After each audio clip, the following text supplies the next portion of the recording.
तर नमस्कार शेतकरी मित्रांनो, आज आपण आलो आपल्या शेताकडे। तर मित्रांनो, आपण नेहमी म्हशीचे ब्लॉग टाकतो, शॉर्ट व्हिडिओ।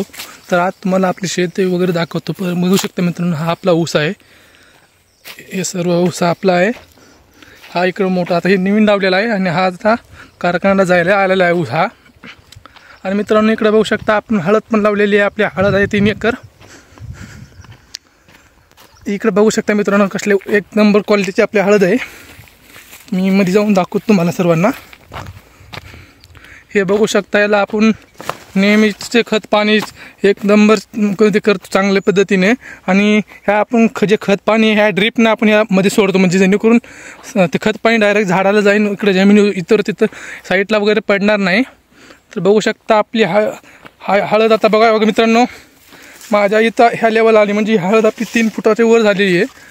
बघू शकता अशी सर्व आपली हळद आहे मित्रांनो। इकडे आपला ऊस आणि तुम्हाला आपला तळ वगैरे पण दाखवतो। इकडे आपण शेतात राहायला एक फार्म बनवलेला आहे छोटासा 4 रूमचा, ते पण दाखवतो सर्वप्रथम तुम्हाला। पण मित्रांनो, ह्या हळद तुम्ही कशी वाटली कमेंटमध्ये नक्की सांगा।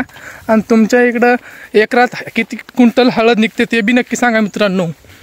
आमच्या इकडं साधारण एकरात तर काय मला तेवढं काही माहीत नसेल, कारण मी म्हशीमध्ये आहे आणि शेतही सगळे घरचे बाकीचे बघजण बघतात, भाऊ।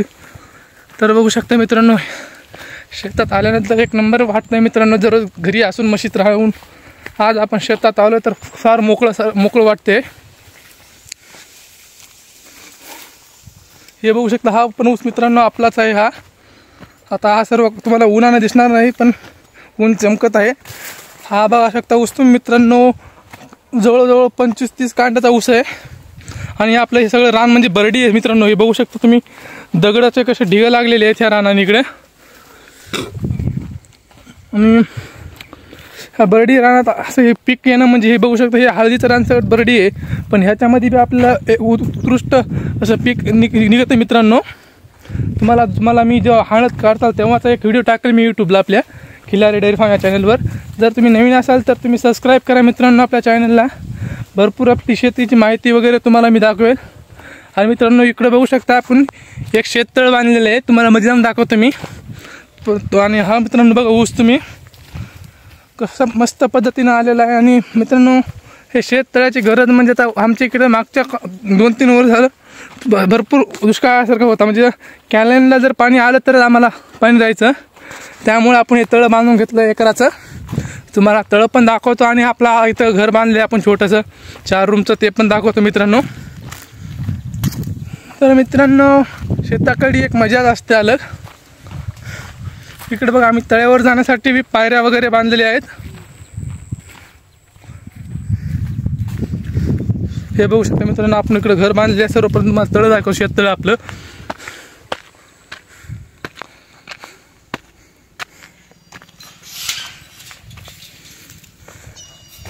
बघू शकता मित्रांनो, शेततळ्यातला आता भरपूर पाणी वापरले गेलेले उसाला वगैरे लावणीत आल्यामुळं।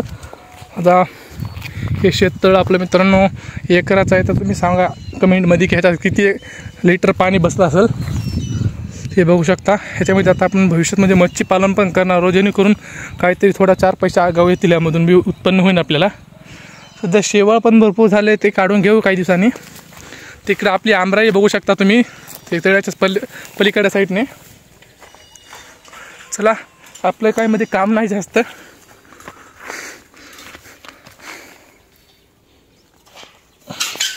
थोडं जाम झाला दररोजा। हा बघा शकता मित्रांनो, घर आपलं, तर घराला लॉक लावलेलं नसणे म्हणजे झालं। बघू शकता मित्रांनो, कसलं घर बांधलं कमेंटमध्ये सांगा, कसं नक्की कसं वाटतंय ते। हे बघू शकता, बाहेरून कुत्रे वगैरे येऊन जाळी लावून घेतली घराला।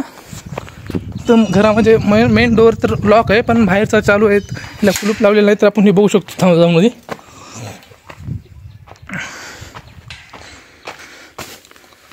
आणि थोडंसं काम राहिलं मित्रांनो, याला कलरिंग वगैरे लवकरच करून घेऊ। आणि वर जाण्यासाठी असे अँगल लावले शिड्याच्या साईडनं। हे बघू शकता मित्रांनो आपलं घर।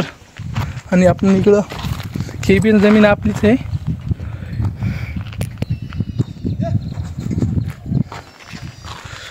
मित्रांनो एक नंबर वाटतं इथे येऊन। शेतातल्या घरी. हा बघू शकता आपण कुठून आलो तो खालचा लिंब आहे, तर तिथून आपण आलो होतो. हा सर्व ऊस आहे आपला, बघू शकता इकडं हे आपलं शेत. आणि इकडं मित्रांनो पलीकडे साईडला तर मला कॅल नाही दिसायचा उन्हामुळे, एक साईड ऊन असल्यामुळे आपल्याकडं. तुम्ही हे रान बघा मित्रांनो. त्याच्यात आपल्याला आपण गहू पेरलेला आहे खाण्यासाठी, जेणेकरून आपल्याला बाहेरून गहू मागवायची गरज लागणार नाही. घरचे घरी जे जितकं होईल तितकं आपण रिकवर केलं पाहिजे, कारण बाहेरलं खाद्य पण भरपूर आता आपलं खत वगैरे जास्त झाले तर औषधं त्याच्यातलं केमिकल वापरू ते जास्त. बाहेरचा तुम्ही बघू शकता की पंजाबच्या माणसांना सर्वात जास्त कॅन्सर असतात. त्याचं कारण हेच की तिकडं गव्हाचं प्रमाण जास्त असतं आणि ते प्रमाण वाढवण्यासाठी त्याच्यात ते भरपूर रासायनिक खतं वापरतात, केमिकली खतं. आपल्याकडे आपण नॅचरल जास्त खत वापरतो, शेणखत. आपल्याकडे म्हशी आहेत, तुम्हाला व्हिडिओमध्ये माहिती आहेत बाकीच्या की आपण म्हशी पालन करतो, जेणेकरून म्हशी पालन केल्यानं आपल्याकडे खतच कमी पडत नाही मित्रांनो. तर सर्व शेताला आपला खत पुरतो. तिकडे बघू शकता आपल्या गाड्या चालू आहेत, तर अंधाराने तुम्हाला दिसणार नाही, तर आपण जाऊन दाखवतो तुम्हाला पुढच्या ब्लॉगमध्ये. तर आपली कसलं वाटलं मग घर वगैरे तर कमेंटमध्ये नक्की सांगा मित्रांनो. आणि बऱ्याच दिवसानं शेताला आलतो तर मला वाटलं हा अनुभव तुमच्या म्हणजे अनुभव नाही म्हणता येणार, पण हे एक्सपिरियन्स म्हणजे जे मी पाहिलं ते तुम्हाला बी दाखवा, किंवा आपण काय करतो काय नाही. तरी असलं घर बांधणे मित्रांनो. घराला लॉक तर आहे, 1 मिनिट इथं चाबी पण आहे. हा खूप जाम आहे, जाऊ द्या दररोजा मला खिडकीतून दाखवतो. याला बांधण्याचं कारण मित्रांनो एकच, इथं कोणी राहणार नाही आहे, पण इथं बांधून आपल्याला जे माल वगैरे खत जो येतात, खत पाणी जे बी लावायला आणतात, म्हणजे आता गहू लावायचा तर गव्हाला बी आणतो ना आपण, ते सर्व इथं ठेवायचं आणि घरी आणायचे. म्हणजे घरून इथं आणता 3-1 किलोमीटर लांब आहे घर शेत, त्याच्यामुळे इथं बांधले. आणि तर आता आपण खत वगैरे इथं ठेवायचं, जे खत औषध पाणी जे आहे इथं पिकाचं ते इथं ठेवायचं आहे. आणि थोडासा माल पण ठेवू शकतो ह्याच्यात आपण, भरपूर मोठा इकडून बघू शकता तुम्ही. तर ते सर्व त्यामुळेच आपण इथं घर बांधून घेतलं 4 रूमचं, म्हणजे पुढे हॉल मोठा आहे माल ठेवण्यासाठी, 1 रूम पण आहे राहण्यासाठी, जर कोणी जेणेकरून कधी राहायला आलं तर. चला आपण जाऊया, इकडं ऊस तोडायला चालू आहे आपल्या इथं, त्या ऊस तोडायच्या रानामध्ये जाऊन येऊया मित्रांनो. इथं थोडा चिखल आहे, इथं गहू पेरला आहे, तो आता भिजवला आहे. आणि मित्रांनो आपल्याला कमेंटमध्ये नक्की सांगा तुम्ही आपला व्हिडिओ कुठून पाहता येतं, जेणेकरून असं म्हणजे माणसाला मोटिवेशन भेटतं की आपले व्हिडिओ लांबून बघतात माणसं, तर व्हिडिओ बनवण्यासाठी बी थोडं प्रोत्साहन भेटतं. त्यामुळे तुम्ही कमेंटमध्ये नक्की सांगा की तुम्ही आपला व्हिडिओ कोण्या जिल्ह्यातून वगैरे बघताय. आणि मित्रांनो चला आपण फायनली पोहोचलो.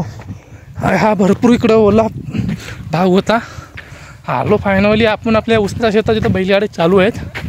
खरं तर ब्लॉग इथूनच सुरुवात करायला पाहिजे होता, पण थोडा लेट केला. हे बघू शकता मित्रांनो, इथं ते ऊस भिजण्यासाठी गहू भिजण्यासाठी आपण इथून पाणी काढलं, तो खड्डाकच झाला इथं बघू शकता तुम्ही. हे बघा मित्रांनो आपण आलो फायनली शेतामध्ये. हे बघू शकता गाड्या भरायला चालू आहे तिकडे ट्रॅक्टरचा आवाज येत असेल तुम्हाला नक्की. तर ट्रॅक्टरमध्ये तिकडे रस्ता करायला चालू आहे, गाड्या जेणेकरून भरपूर करायला शेतात त्या, आणि तिकडे मेन रस्त्याला लागणार. आणि हे बघा आपले अंगदा. आता पुन्हा इथून मित्रांनो मेन गोष्ट म्हणजे इथं येण्याचं कारण हे बघा, हे वाडे आपल्याला म्हशीला न्यायचे तर खायला, जेणेकरून आपल्या म्हशीला पण चारा होईल. बघू शकता इथं अशा बऱ्याच गाड्या आलेल्या आहेत, 8 ते 9 गाड्या. इकडे बघा ती वाड्याला एक गाडी आलेली आहे. हे बघा मित्रांनो आपले बैल अंजिरा आणि रामा, व्हेरी स्ट्रॉंग बैल अँड बिग फॉक्स. आणि बघू शकता मित्रांनो उन्हाच्या कसे चमकत आहेत ते बैल पण. इकडं तर मित्रांनो एक साईड ऊन असल्यामुळे तुम्हाला काही दिसणार नाही जास्त. तर मित्रांनो हा ब्लॉग आपण इथं थांबवतो. धन्यवाद. आणि आपल्या खिलारी डेअरी फार्म या चॅनलवर आपण जर मित्रांनो नवीन असाल तर आपल्या चॅनलला सबस्क्राईब करा आणि व्हिडिओला लाईक करा. धन्यवाद.